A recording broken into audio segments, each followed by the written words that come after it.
तो hello everyone, मैं प्रीति ma'am आपका बहुत बहुत स्वागत करती हूँ आपके अपने इस क्लासेस पर। हम लोग एटॉमिक स्ट्रक्चर चैप्टर पढ़ रहे थे, हमने काफ़ी कुछ उसमें कवर कर लिया है। तो आज के इस वीडियो में हम पढ़ेंगे परमाणु मॉडल के बारे में। आज का हमारा चैप्टर है, हमारा चैप्टर चल रहा था एटॉमिक स्ट्रक्चर। और एटॉमिक स्ट्रक्चर चैप्टर में हमने फर्स्ट टॉपिक पढ़ना है। अभी आज पढ़ेंगे हम लोग परमाणु मॉडल्स के बारे में। ठीक है, परमाणु मॉडल। ठीक, पहला परमाणु मॉडल जो है, कई सारे परमाणु मॉडल दिए गए। पहला परमाणु मॉडल जो है वो दिया था थॉमसन ने। किसने दिया था? थॉमसन ने, या कुछ बुक्स में ये आपको थॉमसन नाम से मिलेंगे। थॉमसन या थॉमसन दोनों एक ही हैं। ठीक है, इन्होंने क्या किया था? देखिए, इन्होंने 1904 में परमाणु में, आपको पता है कि परमाणु जो है वो इलेक्ट्रॉन, प्रोटॉन और न्यूट्रॉन से मिलकर बना हुआ है। ये अभी तक हम पढ़ चुके थे। तो क्या किया थॉमसन ने सन 1904 में परमाणु में इलेक्ट्रॉन, प्रोटॉन और न्यूट्रॉन की व्यवस्था को या अरेंजमेंट को समझने के लिए कि ये किस तरह से अरेंज होते हैं परमाणु के अंदर, कैसे इलेक्ट्रॉन रहता है, कहाँ प्रोटॉन रहते हैं या कहाँ न्यूट्रॉन रहते हैं, को समझने के लिए क्या किया? समझने के लिए इन्होंने क्या दिया? देखो, इन्होंने तरबूज मॉडल दिया। यानी हम बोल सकते हैं कि थॉमसन ने 1904 में परमाणुओं में इलेक्ट्रॉन, प्रोटॉन और न्यूट्रॉन की व्यवस्था को समझने के लिए एक मॉडल प्रस्तुत किया, जिसको हम तरबूज मॉडल कहते हैं या तरबूज मॉडल के नाम से जाना जाता है। इन्होंने क्या बताया? जिस प्रकार से तरबूज में आपने देखा है कि इस तरह से उसका पार्ट होता है, उसमें जो बीज लगे होते हैं, है ना, इस तरह से तरबूज होता है। तो थॉमसन ने क्या बताया कि परमाणु का समस्त भाग जो होता है वो धनावेशित होता है ना। ये हम लोग पीछे जब रदरफोर्ड ने प्रयोग किया था तो उससे निष्कर्ष निकल चुका था। तो परमाणु क्या बताया रदरफोर्ड, थॉमसन ने, कि परमाणु का समस्त भाग धनावेशित होता है और उसमें इलेक्ट्रॉन जो है वो ठीक उसी प्रकार धसे रहते हैं जिस प्रकार से तरबूज में बीज। क्या समझ में आया? यानी समझ में आया कि थॉमसन ने सन 1904 में एक मॉडल प्रस्तुत किया। क्यों प्रस्तुत किया? वो परमाणु में इलेक्ट्रॉन, प्रोटॉन और न्यूट्रॉन की व्यवस्था को समझना चाहते थे। तो थॉमसन ने 1904 ईस्वी में परमाणु में इलेक्ट्रॉन, प्रोटॉन और न्यूट्रॉन की व्यवस्था को समझने के लिए एक मॉडल प्रस्तुत किया, जिसको हम तरबूज का मॉडल भी कहते हैं। उन्होंने बताया कि परमाणु का समस्त भाग धनावेशित होता है और उसमें ऋण जो है या इलेक्ट्रॉन जो है वो उसमें धसे रहते हैं, ठीक उसी प्रकार जिस प्रकार तरबूज के फल में बीज। यानी बीज हमारे क्या है? नेगेटिव पार्ट है, और जो समस्त जो रेड वाला एरिया होता है, जो उसका गूदा होता है, वो क्या होता है? Positive part. सिर्फ ऐसा ही परमाणु में उन्होंने बताया कि परमाणु में ज़्यादातर जो भाग है वो धनावेशित है और उसके बीच में जो ऋण पार्ट है वो क्या है? हमारा इलेक्ट्रॉन है, जैसे कि तरबूज के बीज, तरबूज के फल में तरबूज के बीज। ठीक, कि परंतु थॉमसन का जो परमाणु मॉडल था ये कई सारे तथ्यों की व्याख्या नहीं कर सका। इसके बाद एक साइंटिस्ट आए थे रदरफोर्ड, जिन्होंने जब अल्फा कणों का प्रकीर्णन किया तो वहां पर ये जो मॉडल था ये कई सारे तथ्यों की व्याख्या नहीं कर सका। अतः ये इनका मॉडल कैसा हो गया? अमान्य हो गया, है ना। और इसके बाद और भी कई सारे मॉडल आए जिन्होंने इसमें जो कमियां थी वो कमियां बताई और इसी कमियों को दूर करके अपना और दूसरा मॉडल दिया। ठीक है, तो चलिए हम आते हैं अपने दूसरे मॉडल के बारे में। ठीक, इसके बाद आपको याद होगा एक साइंटिस्ट थे रदरफोर्ड, जिनके बारे में हम लोग पीछे पढ़ चुके हैं। याद है आपको? याद है आपको? रदरफोर्ड के बारे में हम पहले पढ़ चुके हैं। तो रदरफोर्ड ने क्या किया था, आपको याद दिला देते हैं। रदरफोर्ड ने क्या किया था? अल्फा कणों का प्रकीर्णन किया था, और ऐसा प्रकीर्णन किया था जिसमें उन्होंने क्या किया था? सोने की पन्नी पर ली थी और उस पर अल्फा कण डाला था और यहाँ पे जिंक सल्फाइड की एक परत लगा दी थी। तो अल्फा कण जो है कुछ तो अपनी से वापस आ गए थे, कुछ जो है इस तरह से निकल गए थे, है ना, इस तरह से, और कुछ जो है सीधे निकल गए थे। याद है आपको? इस तरह से याद आया आपको? कुछ यूं गए थे और यूं वापस आ गए थे। यह लड़ाई आपको याद है? चलिए, बता चुके हैं, इसलिए आपको उसे रिवीजन के लिए बता दिया था। तो क्या किया था कि रदरफोर्ड ने जो अपना अल्फा कण वाला, ये अल्फा कण वाला प्रयोग था, तो रदरफोर्ड ने अपने अल्फा कणों के प्रयोग के आधार पर कुछ निष्कर्ष निकाले, जिसके आधार पर रदरफोर्ड ने भी एक मॉडल दिया। इनके मॉडल को हम बोलते हैं नाभिकीय मॉडल। क्या बोलते हैं? नाभिकीय मॉडल। जिस प्रकार से थॉमसन ने तरबूज मॉडल दिया था, ऐसे इनके मॉडल को बोलते हैं नाभिकीय मॉडल।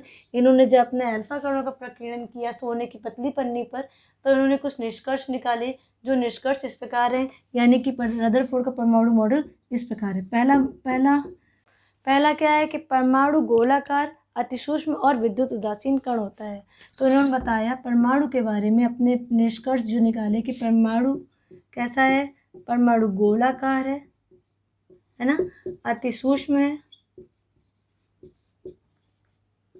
अतिसूक्ष्म और कैसा होता है, विद्युत उदासीन होता है। ठीक है, बिल्कुल होता है, हमें पता है कि जो परमाणु होता है गोलाकार होता है, अतिसूक्ष्म होता है और विद्युत उदासीन होता है। ठीक, दूसरा देख लेते हैं। दूसरा क्या बताया? दूसरा इन्होंने ये बताया कि परमाणु का समस्त द्रव्यमान या समस्त जो धनावेश होता है उसके केंद्र में स्थित होता है, जिसको हम परमाणु का नाभिक कहते हैं या परमाणु का केंद्र कहते हैं, है ना। ये बताया कि समस्त द्रव्यमान, ये आप लोग पढ़ चुके हो पीछे, वहाँ पे ये पॉइंट्स पहले निकल आ चुके थे, और अगर आप लास्ट वीडियोस देखे होंगे तो उसमें आपको ये समझ में आएगा कि समस्त द्रव्यमान कहाँ होता है। समस्त द्रव्यमान और समस्त धनावेश परमाणु के केंद्र में होता है। याद आ रहा है आपको? हम लोगों ने बोला भी था, पीछे पढ़ा भी था, केंद्र में होता है, जिसे हम क्या कहते हैं, परमाणु का केंद्रक या नाभिक कहते हैं। याद आया? इसी के आधार पर इन्होंने अपना नाभिक मॉडल दिया है। नाभिक भी कहते हैं, ये भी कह सकते हैं, ये भी कह सकते हैं। परमाणु का समस्त द्रव्यमान उसके केंद्र में स्थित होता है या समस्त धनावेश केंद्र में स्थित होता है, इसको हम उसका केंद्र कहते हैं। तो और इन्होंने एक बात और नहीं बताई, इन्होंने ये बताया कि परमाणु में इलेक्ट्रॉन और प्रोटॉन दोनों होते हैं। क्या बताया? कि परमाणु में इलेक्ट्रॉन और प्रोटॉन दोनों होते हैं। और साथ में एक नई चीज़ बताई कि ये बताया इन्होंने कि परमाणु जो प्रोटॉन होता है वो उसके नाभिक में,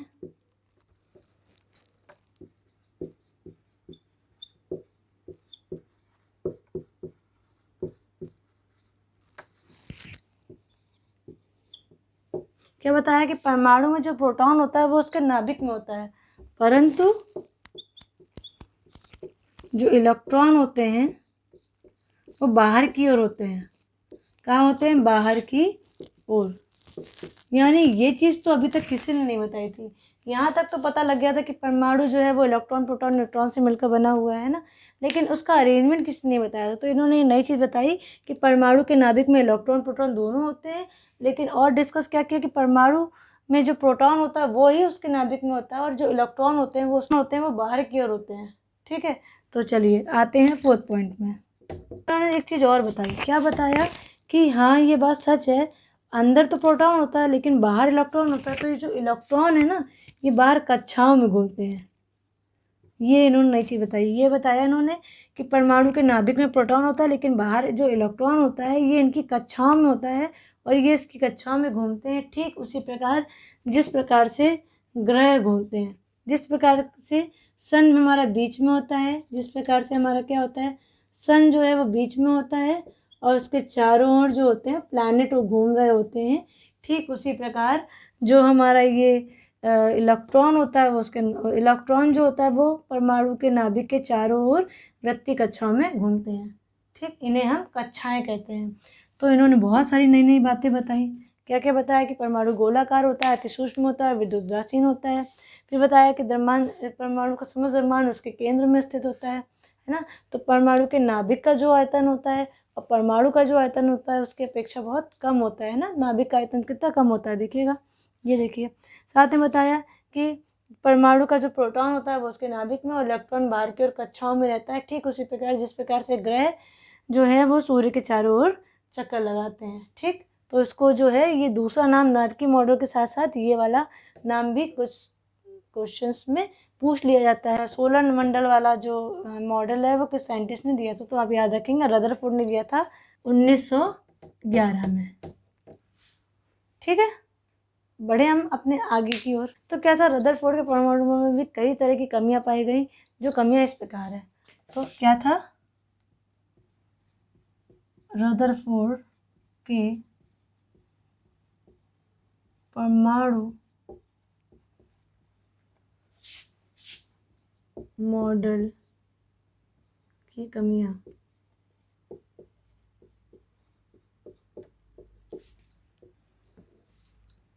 तो जैसा कि परमाणु मॉडल आप जानते हो कि रदरफोर्ड ने ये तो बता दिया कि परमाणु के नाभिक में प्रोटॉन है और उसके चारों ओर वृत्तीय कक्षाओं में इलेक्ट्रॉन है ना। लेकिन रदरफोर्ड का परमाणु मॉडल ये एक्सप्लेन नहीं कर सका कि परमाणु के चारों ओर कितनी वृत्तीय कक्षाएं हैं या इलेक्ट्रॉन कौन सी कक्षा में गति कर रहा है, इसमें करेगा कि इसमें करेगा कि इसमें करेगा, किस में करेगा, ये एक्सप्लेन नहीं कर पाए। भाई इलेक्ट्रॉन इसमें करे, किसमें करे, किसमें करेगा और कितनी वेलोसिटी से करेगा, है ना, ये इसका मॉडल एक्सप्लेन नहीं कर पाया। तो इन्होंने इनकी क्या था कि परमाणु के चारों ओर अनेक या असीमित वृत्तीय कक्षाएं संभव है, लेकिन इनमें से इलेक्ट्रॉन किस कक्षाओं में घूमते हैं, उनके वेग और उनकी संख्या कितनी है, ये मॉडल ये एक्सप्लेन नहीं कर सका। ठीक, दूसरा देखिए, दूसरी क्या कमी थी कि रदरफोर्ड का जो परमाणु मॉडल था उसमें क्या कमियां थी। दूसरी कमी जो थी वो मैक्सवेल ने बताई कि मैक्सवेल का एक सिद्धांत था विद्युत गतिकी, जिसमें क्या होता है, किसी गतिशील विद्युत आवेशित कण को अगर हम त्वरित करते हैं तो वह ऊर्जा का विकिरण करता है ना। ऊर्जा का विकिरण करने से क्या होगा, धीरे धीरे धीरे धीरे जैसे से वो इलेक्ट्रॉन जो किसी के नाभिक के चारों ओर घूम रहा था, जब वो इलेक्ट्रॉन नाभिक के चारों ओर घूमेगा तो घूमते घूमते धीरे धीरे धीरे धीरे धीरे धीरे धीरे घूमते घूमते क्या होगा, उसकी एनर्जी का लॉस होता जाएगा, उसकी एनर्जी खत्म होती जाएगी और अंततः ये जो इलेक्ट्रॉन है परमाणु के नाभिक में गिर जाएगा। सेम उस तरह समझिए जैसे आपको किसी पोल के किनारे, किसी खंभे के किनारे दौड़ाया जाए तो आप दौड़ोगे बहुत स्पीड में, फिर धीरे धीरे धीरे धीरे आपकी एनर्जी कम होती जाएगी और आप फाइनली जो है वो वहीं लुढ़क जाओगे पोल के पास में आके कि भैया अब हमसे नहीं हो रहा। ठीक, तो सेम वही चीज़ है, इलेक्ट्रॉन किसी नाभिक के चारों ओर घूमता है तो वो ऊर्जा का विकिरण करता है, एनर्जी लॉस होती है, एनर्जी लॉस होते होते एक टाइम ऐसा आता है वो परमाणु के नाभिक में गिर जाता है और परमाणु का अस्तित्व तो खत्म हो जाता है। तो इस प्रकार ये जो परमाणु मॉडल था रदरफोर्ड का नाभिकीय मॉडल, ये परमाणु के स्थायित्व की व्याख्या करने में असमर्थ रहा। ठीक, चलिए आइए देखते हैं अपना दूसरा मॉडल।